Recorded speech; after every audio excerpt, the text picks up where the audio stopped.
여러분 평안하신지요? 그 시절 그 스타의 김동건입니다. 오늘 우리는 한 남자의 생애를 가로질러 그의 깊은 내면으로 들어가는 아주 특별한 대화를 나누려 합니다. 누구나 가슴속에 묻어둔 방이 하나씩 있지요. 평생 열어보지 못한 채 먼지만 쌓여가는, 혹은 너무 소중해서 감히 손대지 못한 그런 공간 말입니다. 여기 한 남자가 33년 동안 굳게 닫아두었던 서재문을 열고 그 안에서 발견한 빛바랜 종이 한 장으로 온 세상을 울린 이야기가 있습니다. 그는 단 한 문장을 남기고 침묵 속으로 떠났지만 그 침묵은 우리에게 수많은 질문을 던집니다. 오늘 이 자리에 한국 연기 인생의 산증인이자 고한성기 배우와 함께 시대를 걸어온 이순재 선생님을 모셨습니다. 선생님, 평생을 함께 해온 동료이자 후배를 떠나보내고 오늘 이 자리에 서신 마음이 참으로 무거우실 것 같습니다. 네. 김동건 형님, 참으로 긴 시간이 흐른 것 같으면서도 그 친구의 미소만은 어제 본 것처럼 선명합니다. 명동성당의 그 차가운 공기 속에서 안다빈 군이 읽어 내려가던 그 편지 소리가 아직도 귀에 쟁쟁해요. 사실 우리 같은 세대 사람들에게 서재라는 곳은 그저 책을 읽는 곳이 아니지 않습니까?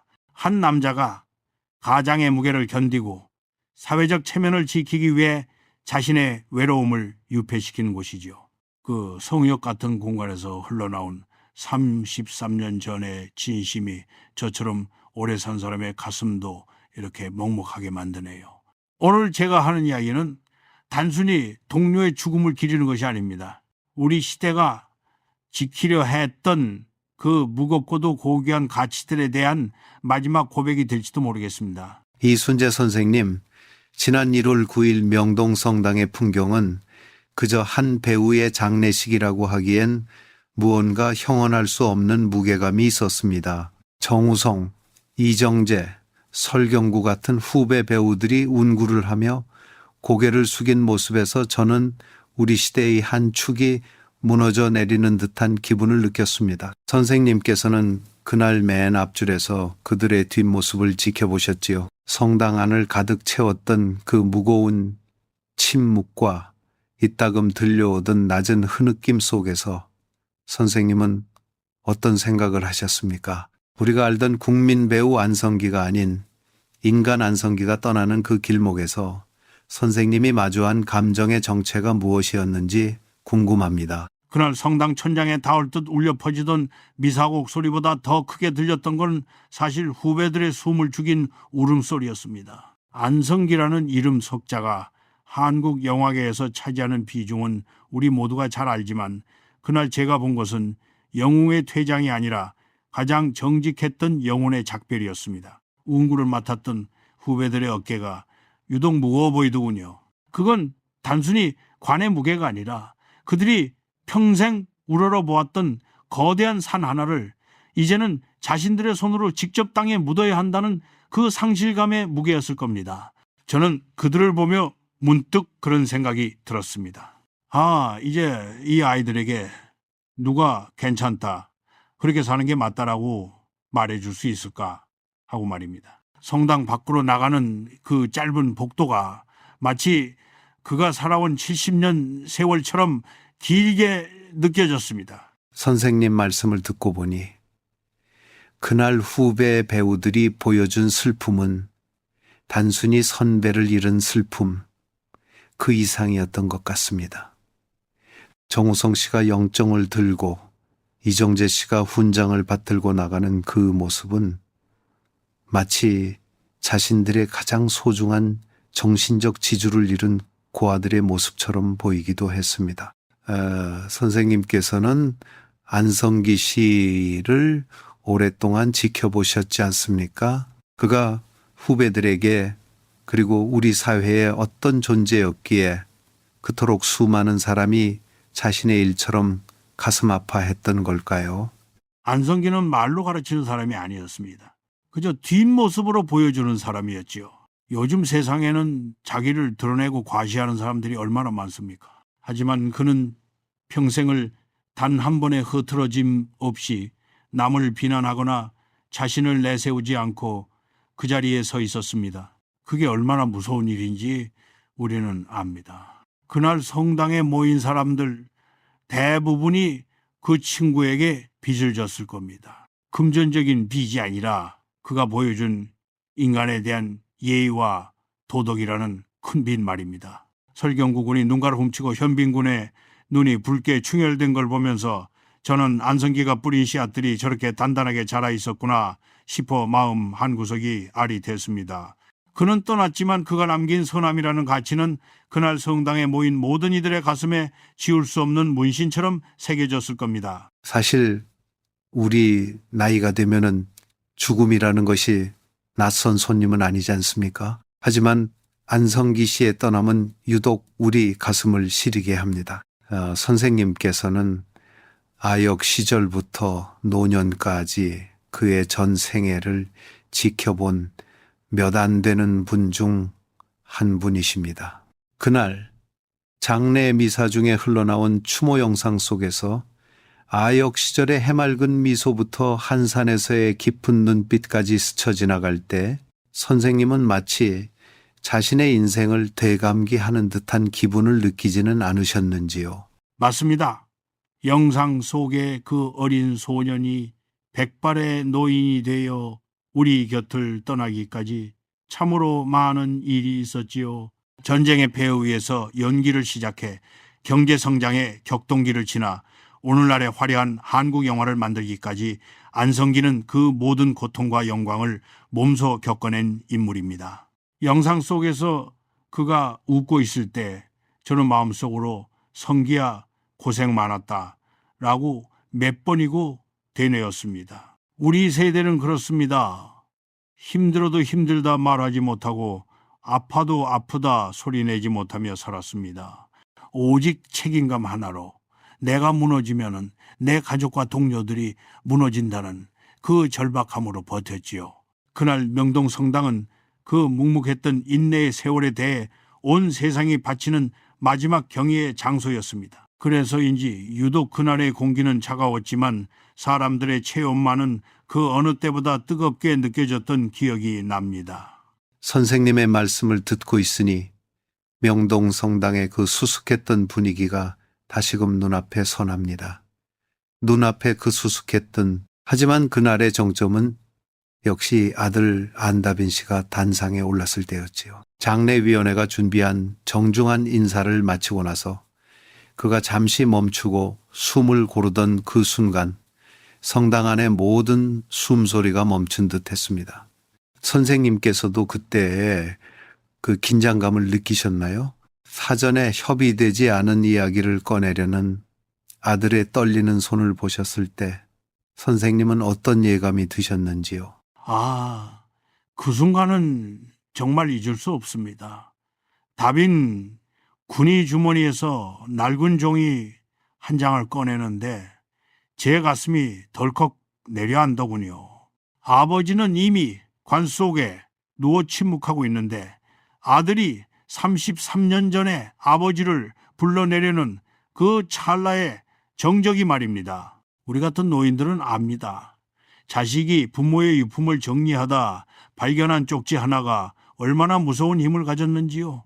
다빈군의 목소리가 떨리기 시작했을 때 저는 그가 읽으려는 것이 단순한 편지가 아니라 안성기라는 인간이 평생을 숨겨왔던 가장 연약하고도 단단한 속살일 것이라 직감했습니다. 그날 성당에 있던 수천 명의 눈동자가 그 작은 종이 한 장에 집중되었고 그 짧은 종이 조각이 74년의 삶을 정리하는 가장 위대한 각본이 될 줄은 누구도 몰랐을 겁니다. 그 빛바랜 종이가 펼쳐지는 순간 저는 이제 진짜 안성기의 이야기가 시작되는구나 싶었습니다. 안다빈 군이 그날 이야기했던 아버지의 서재라는 공간, 저에게는 참 남다른 의미로 다가왔습니다. 우리 시대 아버지들에게 서재는 단순히 책을 꽂아두는 방이 아니었습니다. 그것은 바깥 세상에서 얻은 상처를 스스로 치유하고 가장으로서의 무거운 책임감을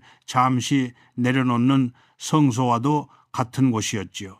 다빈군이 어렸을 때부터 그 방을 신성하게 여겨 함부로 들어가지 못했다는 말을 들었을 때 저는 안성기라는 사람이 얼마나 철저하게 자신의 내면을 지키며 살았는지 다시 한번 느꼈습니다. 그는 집에서도 흐트러진 모습을 보이지 않으려 노력했던 것 같아요. 아들에게는 늘 존경받는 아버지이고 싶었고 동시에 자신의 고뇌를 나누기에는 그 무게가 너무 커서 홀로 감내했던 것이지요.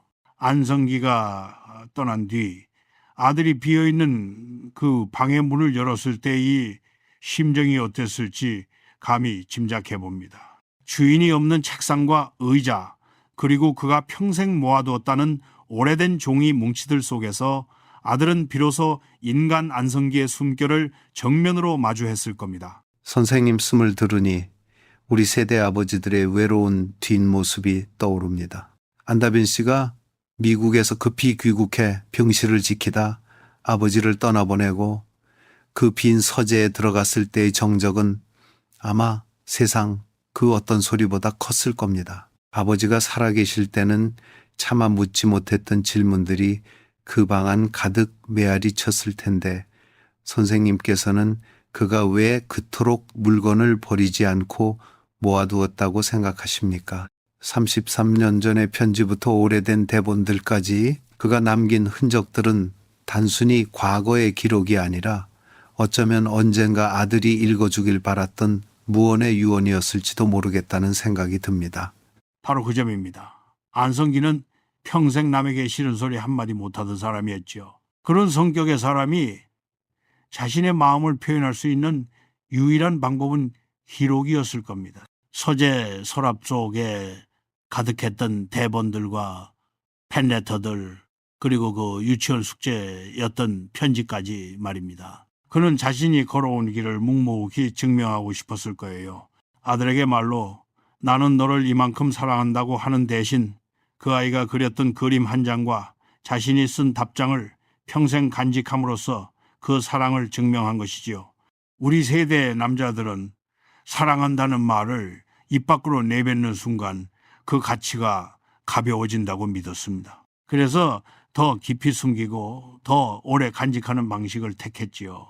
다빈군이 서재문을 열고 들어가 책상 서랍을 하나씩 열어보며 느꼈을 그 당혹감과 감동은 어쩌면 아버지가 30년 넘게 쌓아온 거대한 사랑의 둑이 터지는 순간이었을지도 모릅니다. 안다빈 씨가 그 성역 같은 공간에서 아버지의 채취가 남은 물건들을 정리하며 느꼈을 그 무게감이 참으로 깊게 다가옵니다.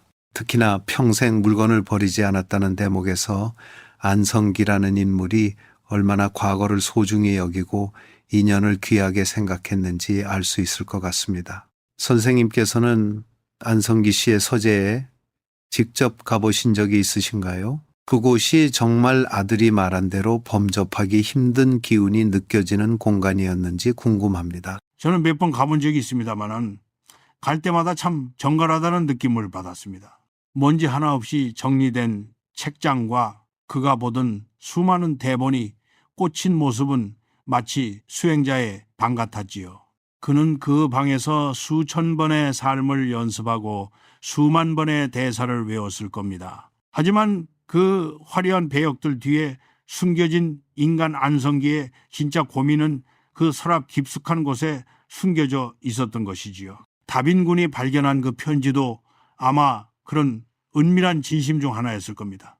아버지가 계실 때는 감히 열어보지 못했던 그 서랍을 아들이 열었을 때 비로소 부자 간의 진짜 대화가 시작된 셈입니다. 죽음 이후에야 시작된 그 대화가 너무 늦었다고 할 수도 있겠지만 저는 오히려 그 서재라는 공간이 있었기에 그들의 인연이 영원히 마르지 않는 샘물처럼 남게 되었다고 봅니다. 1993년 11월 그 날짜를 들었을 때 저는 잠시 숨이 멎는 듯 했습니다. 벌써 33년 전의 일이죠. 안성기 씨가 40 초반의 나이로 한창 전성기를 누리며 눈코 뜰 새 없이 바쁘던 시절입니다. 그런 국민 배우가 5살 난 아들의 유치원 과제를 위해 펜을 들고 앉아 있었다는 사실만으로도 가슴이 뭉클해집니다. 그 종이는 아마 시간이 흘러 누렇게 변했겠지요. 다빈군이 주머니에서 그 종이를 꺼낼 때 바스락거리는 소리가 성당 스피커를 타고 흘러나왔는데 그 소리가 마치 아버지가 아들에게 속삭이는 소리처럼 들렸습니다. 세상의 모든 영광을 뒤로하고 아들의 작은 그림에 답장을 쓰던 그 밤 그는 어떤 마음이었을까요?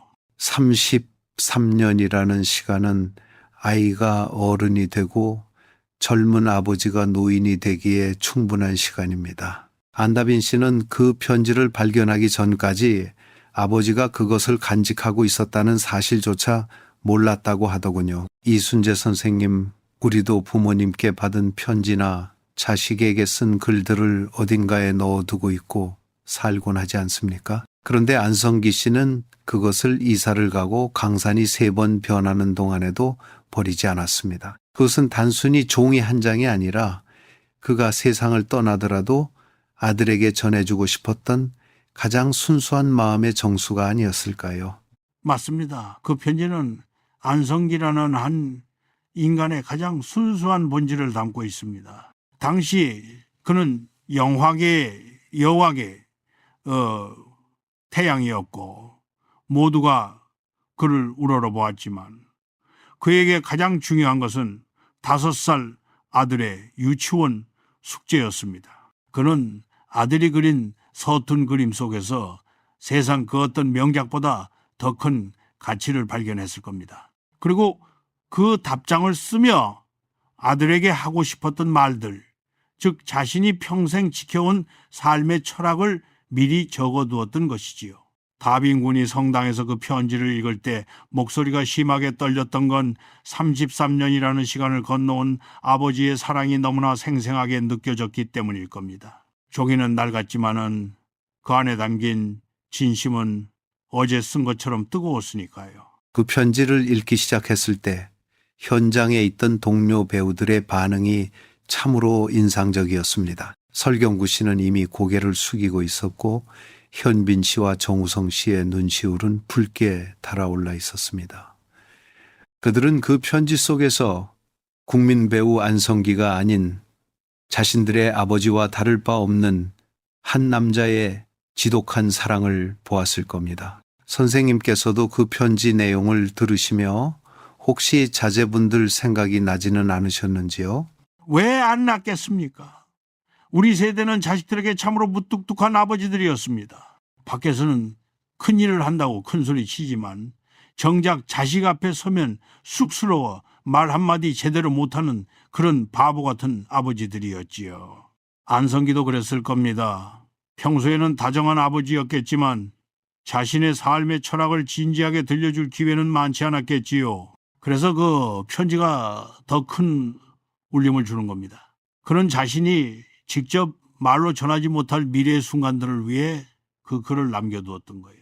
1993년에 아버지가 2026년에 아들네에게 건네는 따뜻한 위로였지요. 그 편지가 공개되는 순간 명동성당은 장례식장이 아니라 한 위대한 사랑의 증언장이 되었습니다. 저는 그 광경을 보며 안성기가 참으로 복이 많은 사람이라는 생각과 동시에 그가 얼마나 외롭게 그 사랑을 간직해 왔을까 하는 생각에 가슴이 저려왔습니다. 답이나 그 첫마디가 성당 안에 울려 퍼졌을 때 저는 마치 제 이름을 부르는 것처럼 온몸에 소름이 돋았습니다. 우리 한국 남자들에게 아버지가 이름을 부른다는 것은 단순히 호출하는 것이 아니지요. 그것은 인정이자 축복이며 때로는 무거운 책임의 전수이기도 합니다. 안성기 씨의 목소리가 들리는 듯한 그 떨리는 첫 문장을 듣는 순간 저는 그가 일생을 통해 지켜온 그 정갈한 고독을 보았습니다. 그는 국민 배우라는 이름 뒤에서 얼마나 많은 것을 참아내며 살았을까요? 아들에게 쓴 편지 속에서도 그는 자신의 고통이나 힘듦을 말하기보다 아들의 태어난 날을 기억하며 눈물 지었던 그 순간만을 기록했습니다.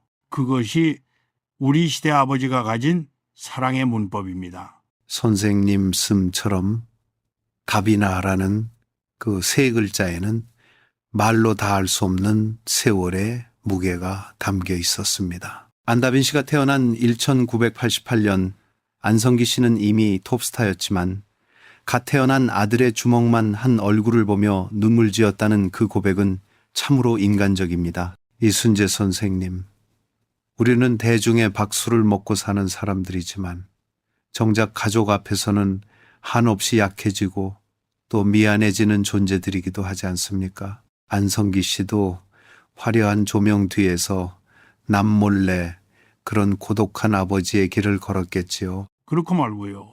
배우라는 직업이 그렇습니다.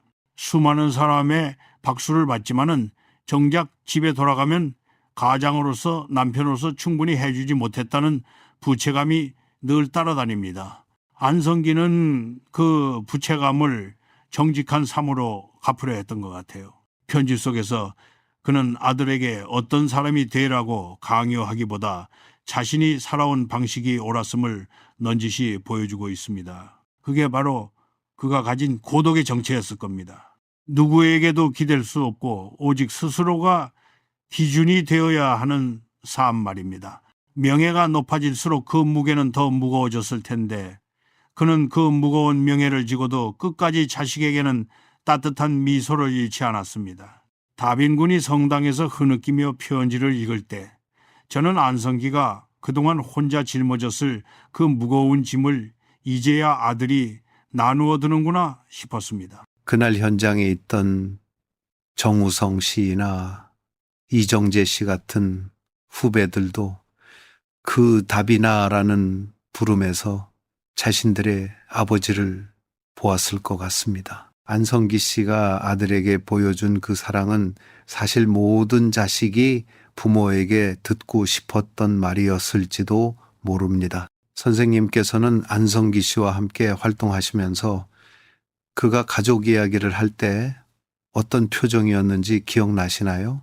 그가 무대 밖에서도 그렇게 철저하게 자신을 관리했던 원동력이 무엇이었을까요? 안성기는 가족 이야기를 할 때 항상 눈이 반짝였습니다.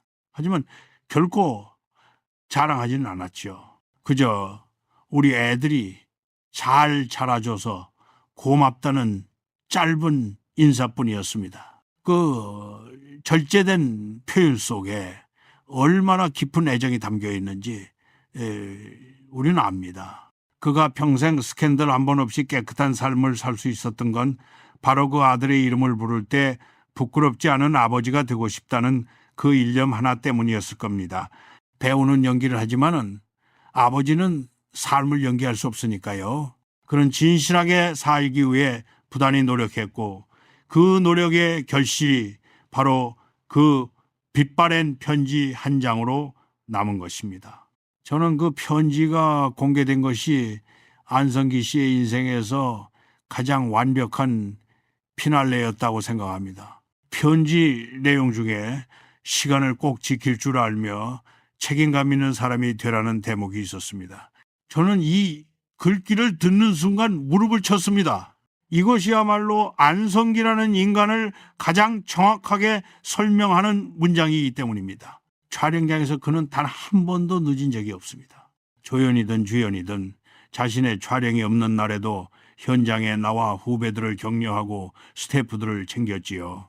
그건 단순히 성실함의 문제가 아닙니다. 자신이 속한 공동체에 대한 지독한 책임감이었고 남의 시간을 내 시간보다 소중히 여기는 깊은 배려였습니다. 그런 아들에게 자신이 가장 중요하게 생각하는 그 가치를 유산으로 남기고 싶었던 겁니다. 시간을 지킨다는 것 참 단순해 보이지만 평생 실천하기는 어려운 일입니다. 특히나 명예와 권력을 가진 위치에 오르면 더욱 그렇습니다. 하지만 안성기 씨는 국민 배우라는 칭호를 받으면서도 가장 낮은 곳에서 시간을 지켰습니다. 선생님, 안성기 씨가 촬영 현장에서 침낭을 깔고 스태프들과 함께 잤다는 일화는 지금까지도 전설처럼 전해집니다. 그것 역시 그가 말한 책임감의 일환이었을까요? 그럼요. 그는 자신만 편한 곳에서 자는 것을 견디지 못하는 사람이었습니다. 동료들이 고생하는데 나만 대접받는 것을 부끄러워했지요.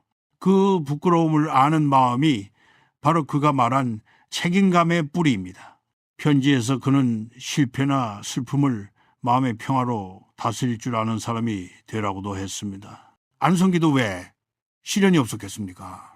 병마와 싸우기도 했고 연기 인생에서 고비도 많았지요. 하지만 그는 그 모든 것을 평화롭게 이겨냈습니다. 소리 지르고 원망하기보다 묵묵히 받아들이고 자신의 자리를 지켰습니다. 그 뒷모습을 보고 자란 아들이니 아버지가 남긴 그 짧은 문장들이 얼마나 뼈아프고도 따뜻하게 다가왔겠습니까? 그 책임감이라는 단어가 주는 무게가 오늘따라 유독 크게 느껴집니다. 안다빈 씨가 유족 대표로 서서 인사를 할 때 그는 이미 아버지의 그 책임감을 이어받은 듯한 모습이었습니다. 떨리는 목소리를 가다듬고 한자 한자 편지를 읽어 내려가는 그 인내심은 아버지가 가르친 평화와 책임감의 증거처럼 보였습니다. 선생님, 우리 시대의 아버지들이 자식들에게 물려주고 싶었던 것은 돈이나 명예보다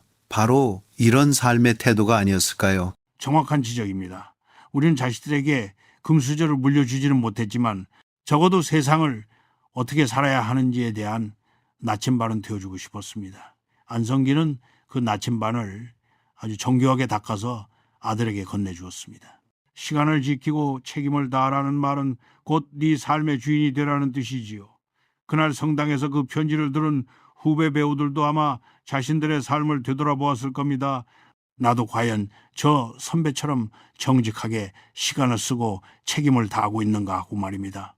안성기의 뒷모습은 그렇게 살아있는 모든 이들에게 거울이 되었습니다. 그는 떠났지만 그가 지켰던 시간과 책임이라는 가치는 이제 우리 모두의 숙제로 남게 된 것입니다. 안성기가 아들에게 야망과 용기를 잃지 말라고 한 대목은 참으로 흥미롭습니다. 우리가 아는 그는 늘 겸손하고 부드러운 사람이었기에 야망이라는 단어가 어색하게 들릴 수도 있지만은 사실 그보다 더 큰 야망을 가진 사람은 없었습니다. 그의 야망은 남을 이기는 것이 아니라 어제의 자신보다 더 나은 인간이 되고자 하는 끝없는 갈구였습니다. 70년 가까운 세월 동안 130편이 넘는 작품에 출연하면서도 단 한순간도 매너리즘에 빠지지 않았던 것, 그것이야말로 진정한 용기이고 위대한 야망이지요. 그는 아들에게 단순히 성공하라는 것이 아니라 어떤 어려움 앞에서도 자신을 잃지 말고 도전하라고 격려했습니다. 그렇습니다. 그가 보여준 도전 정신은 화려한 액션이 아니라 묵묵한 지속에 있었습니다. 혈액암이라는 큰 병을 얻었을 때도 그는 미소를 잃지 않고 다시 카메라 앞에 서겠다고 약속했습니다. 이순재 선생님, 안성기 씨가 마지막 유작이 된 한산에서 보여준 그 깊은 눈빛은 죽음조차 두려워하지 않는 용기 그 자체였습니다. 선생님께서 보시기에 안성기 씨의 그 지치지 않는 에너지의 원천은 무엇이었습니까? 그것은 바로 진심입니다. 그는 연기를 기술로 하지 않고 삶으로 했습니다. 편지에서 말한 야망이란 아마도 인간으로서의 품격을 잃지 않겠다는 야망이었을 겁니다. 세상이 아무리 변하고 비겁한 방법이 판을 쳐도 나는 끝까지 정직한 길을 가겠다는 고집스러운 용기 말입니다. 안다빈 군이 그 대목을 읽을 때 저는 안성기의 젊은 시절이 떠올랐습니다. 그가 아들에게 보여주고 싶었던 길은 탄탄대로가 아니라 자신이 스스로 개척한 좁지만 바른 길이었습니다. 어떤 어려움 앞에서도 자신을 잃지 말라는 그 당부는 아버지가 세상이라는 거친 파도를 향해 미리 던져놓은 구명보트 같은 것이었습니다. 안다빈 씨도 미국에서 화가로 활동하며 많은 고뇌가 있었을 텐데 아버지의 그 야망과 용기라는 메시지가 큰 힘이 되었을 것 같습니다. 자신이 하는 일에 최선을 다하고 결과를 겸허히 받아들이는 자세, 그것이 안성기 씨가 아들에게 전수하고 싶었던 가장 큰 기술이었겠지요. 선생님 안성기 씨 같은 선배가 곁에 있다는 것만으로도 후배들에게는 큰 용기가 되었을 텐데 이제 그 빈자리를 어떻게 채워야 할까요? 그 빈자리는 채워지는 것이 아니라 기억되는 것입니다. 그가 남긴 야망과 용기는 이제 후배들의 몫이 되었지요. 정우성 군이나 이정재 군이 장례 기간 내내 빈소를 지키며 상주 역할을 자처한 것도 선배가 남긴 그 정직한 야망을 자신들도 이어가겠다는 다짐이었을 겁니다. 안성기는 아들에게 그러면 네가 나갈 길이 보인다고 했습니다. 이 말은 우리 모두에게 해당되는 말입니다. 정직하게 도전하고 용기를 내면은 길은 반드시 열린다는 그 단순한 진리를 그는 온몸으로 증명하고 떠났습니다. 그의 야망은 결코 탐욕이 아니었으며 그의 용기는 결코 만용이 아니었습니다. 그것은 한 인간이 신 앞에서 가질 수 있는 가장 고결한 의지였습니다. 이제 그 편지의 마지막 문장에 대해 이야기하지 않을 수 없군요. 착한 사람이란 것을 잊지 마. 이 짧은 문장이 낭독되는 순간 성당 안은 정말 눈물 바다가 되었습니다. 저 역시 그 대목에서 참았던 눈물이 터져 나왔습니다. 사실 착하다는 말, 요즘 세상에서는 어리석거나 손해보는 사람을 일컫는 말로 변질되기도 했지 않습니까? 하지만 안성기가 말한 착함은 그 차원이 다릅니다. 그것은 타인의 아픔을 내 것처럼 느끼고 자신의 이익보다 공동체의 선을 먼저 생각하는 가장 강력한 도덕적 힘을 의미하는 것이었습니다. 그는 33년 전 5살 아들에게 인생의 정답을 이미 알려주었던 겁니다. 착한 사람이 되라는 말, 어찌 보면 가장 쉬운 교육 같지만 사실 가장 실천하기 힘든 일입니다. 안성기 씨는 평생 그 세 글자를 지키기 위해 자신을 얼마나 채찍질했을까요? 이순재 선생님, 안성기 씨가 후배 PD에게 먼저 다가가 도움을 주거나 무명 배우들의 처우 개선을 위해 앞장섰던 일화들은 그가 말한 착함이 단순히 성격의 문제가 아니라 의지의 문제였음을 보여줍니다. 선생님께서는 그가 말한 착한 사람의 정의가 무엇이라고 생각하십니까? 그것은 염치를 아는 마음입니다. 내가 누리는 것이 나만의 공이 아님을 알고 항상 감사하며 남을 배려하는 마음이지요. 안성기는 국민 배우라는 칭호를 받으면서도 늘 부끄러워했습니다. 자신이 더 잘할 수 있었는데 그러지 못했다고 자책하곤 했지요. 그 겸손함이 바로 착함의 시작입니다. 편지의 마지막에서 그가 아들에게 다른 대단한 성공을 바라지 않고 그저 착한 사람이 되라고 한 것은 그것이 인생에서 가장 가치 있고도 얻기 힘든 명예라는 것을 알았기 때문입니다. 다빈군이 오열하며 그 문장을 읽을 때 우리 모두는 깨달았습니다. 우리가 안성기를 사랑했던 진짜 이유는 그의 뛰어난 연기력이 아니라 그가 가진 지독할 정도로 고결한 착함 때문이었다는 것을요. 그날 성당에 모인 수많은 영화인과 시민들이 흘린 눈물은 바로 그 착함에 대한 경외심이었을 겁니다. 설경구 씨나 조우진 씨 같은 배우들이 고개를 숙이고 어깨를 들썩이며 울던 모습이 지금도 눈에 선합니다. 그들은 선배가 남긴 그 마지막 메시지에서 자신들의 삶을 정화하는 듯한 기분을 느꼈을 것 같습니다. 선생님, 안성기 씨는 정말 그 편지 내용대로 살다 간 것인가요? 1cm의 오차도 없이 그렇게 살았습니다. 그는 자신이 쓴 글에 책임을 지는 사람이었습니다. 33년 전 아들에게 했던 그 약속을 지키기 위해 그는 평생을 착한 사람이라는 감옥, 아닌 감옥에 스스로를 가두고 살았는지도 모릅니다. 하지만 그건 행복한 감옥이었을 겁니다. 남을 돕고 바르게 살고 정직하게 땀 흘리는 것에서 그는 진정한 평화를 얻었으니까요. 이제 그 편지는 다빈군만의 것이 아닙니다. 우리 사회 전체가 잃어버렸던 소중한 가치를 되찾아준 선물 같은 글이지요. 착한 사람이 되는 거, 그것이 우리가 이 삭막한 세상을 이겨낼 수 있는 유일한 무기라는 것을 안성기는 마지막까지 우리에게 가르쳐주고 떠났습니다. 정우성 군이 조사에서 안성기 씨를 가리켜 살아있는 성인이라고 표현했을 때 누구도 그 말에 토를 달지 않았습니다. 배우가 배우에게 성인이라는 표현을 쓰는 것은 극찬 중에 극찬이지요. 정우성 군은 20년 넘게 같은 소속사에서 그를 지켜보며 그가 얼마나 낮은 자세로 삶을 대하는지 보아왔습니다. 명예보다 사람을 선택하고 상을 받을 때도 나보다 더 받을 만한 사람이 많다고 진심으로 말하는 그 모습에서 후배들은 연기 이상의 것을 배웠을 겁니다.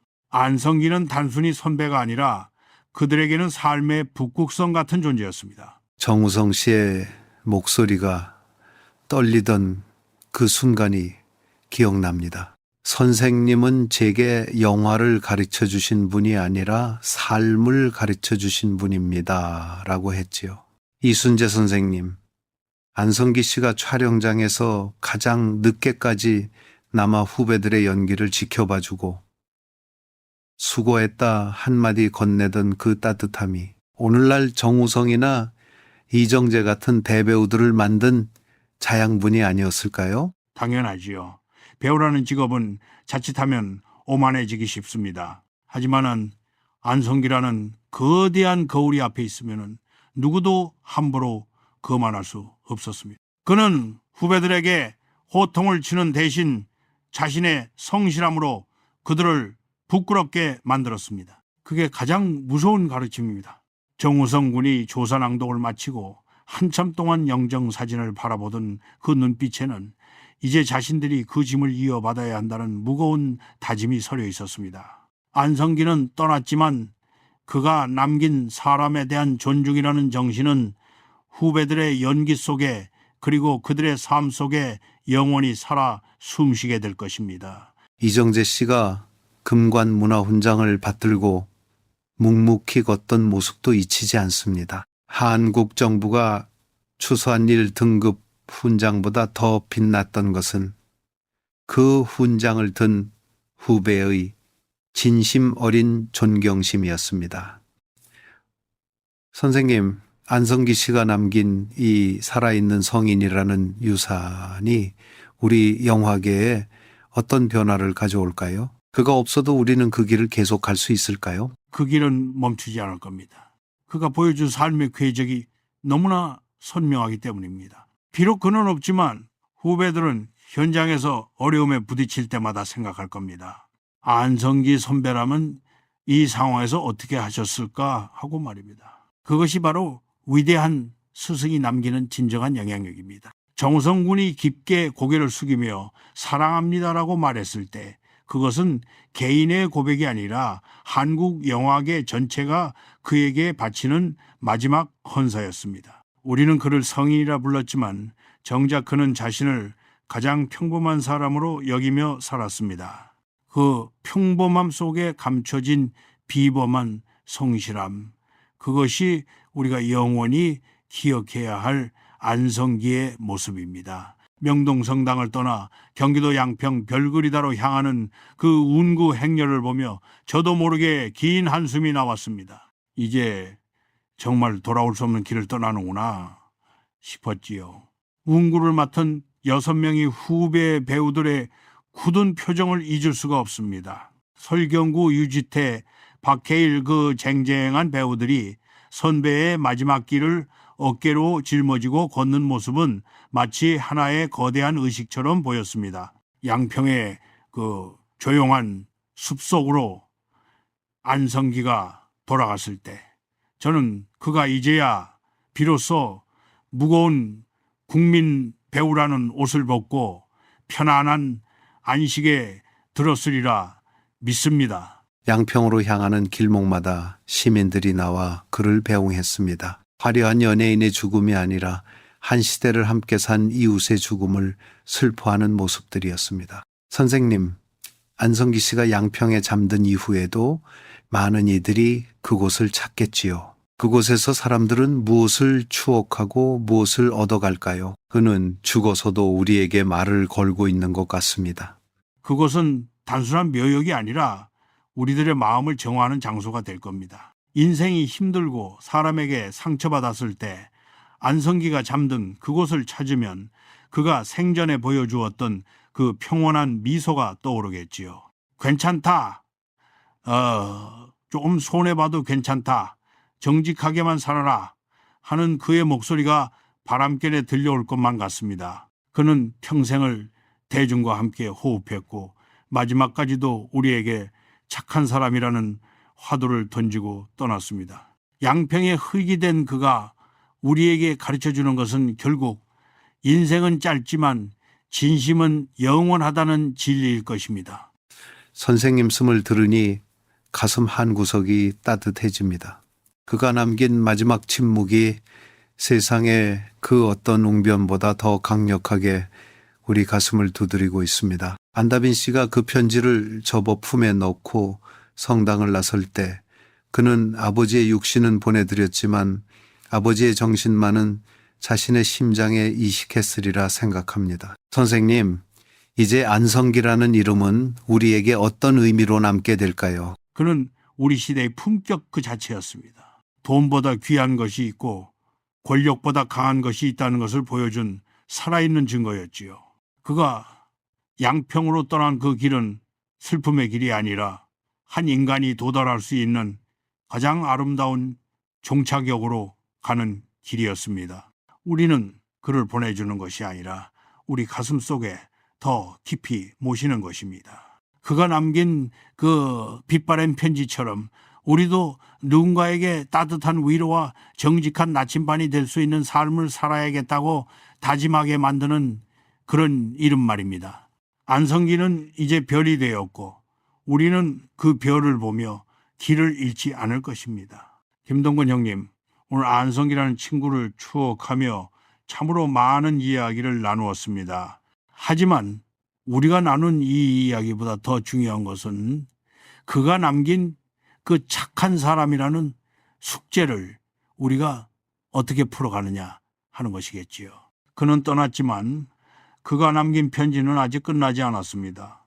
이제 그 편지의 수신인은 그의 아들 다빈 군뿐만 아니라 이 방송을 듣고 계신 모든 분입니다. 우리도 각자의 서재에서 각자의 마음 서랍 속에서 잊고 있었던 소중한 가치들을 꺼내 보아야 할 때입니다. 안성기가 보여준 그 정직하고 따뜻한 삶이 우리 모두에게 작은 씨앗이 되어 자라나길 간절히 바랍니다. 선생님 씀이 오늘 대화의 완벽한 매듭이 된 것 같습니다. 1993년 11월에 그 편지가 2026년 1월에 우리에게 이토록 큰 울림을 줄 줄은 몰랐습니다. 안성기 씨가 아들에게 남긴 그 세 글자 착한 사람은 오늘을 살아가는 우리 모두에게 던지는 가장 뼈아픈 질문이기도 합니다. 선생님, 마지막으로 그를 사랑했던 수많은 팬과 후배들에게 그리고 인생의 황혼기를 지나고 계신 우리 세대분들에게 전하고 싶은 말씀이 있으신지요? 그저 감사하다는 말뿐입니다. 안성기라는 배와 같은 시대를 살 수 있어서 행복했고 그가 남긴 고결한 흔적들을 함께 지켜볼 수 있어서 영광이었습니다. 우리 나이가 되면 세상에 미련이 많아지기 마련인데 그 친구의 마지막을 보며 저는 어떻게 죽느냐가 아니라 어떻게 기억되느냐가 중요하다는 것을 다시 한번 배웠습니다.